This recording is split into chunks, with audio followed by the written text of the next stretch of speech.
அல்ஹம்துலில்லாஹி ரபில் ஆலமீன்.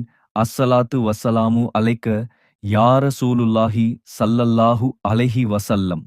அஸ்ஸலாமு அலைக்கும் வ ரஹ்மத்துல்லாஹி வ பரக்காத்துஹு. அன்பான சகோதரர்களே, இந்த புனிதமான ரமழான் மாதத்தின் இறுதி நேரங்களில் நாம் இருக்கிறோம். நாம் நோன்பு நோற்றோம், தொழுகைகளை பேணினோம், குரானை ஓதினோம்.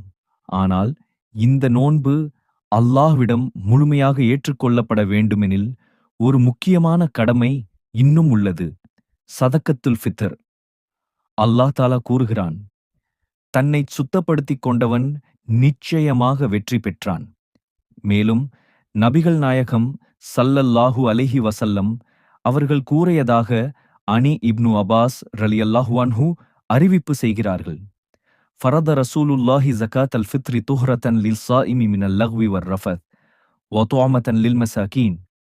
அனி இப்னு அப்பாஸ் ரலியல்லாஹு அன்ஹு அவர்கள் அறிவித்தார்கள், அல்லாஹ்வின் தூதர் ஸல்லல்லாஹு அலைஹி வஸல்லம் அவர்கள் நோன்பு நோற்பவரை வீண் பேச்சு மற்றும் தீய நடத்தையிலிருந்து தூய்மைப்படுத்துவதற்காகவும் ஏழைகளுக்கு உணவாகவும் சதக்கத்தில் ஃபித்ரை கடமையாக்கினார்கள். அது உபரியான தர்மத்தின் ஒரு பகுதியாகும். அன்பானவர்களே, நாம் ஈத் உல் ஃபித்ரை கொண்டாட இருக்கிறோம். நம்மிட சந்தோஷம் இருக்கும்.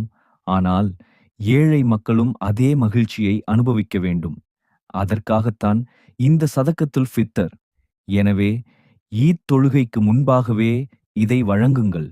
உங்கள் குடும்பத்தில் உள்ள ஒவ்வொருவருக்காகவும் இதை நிறைவேற்றுங்கள். இது ஒரு கடமை மட்டுமல்ல, இது நம் நோன்பின் நிறைவு, நம் சமுதாயத்தின் கருணையின் அடையாளம்.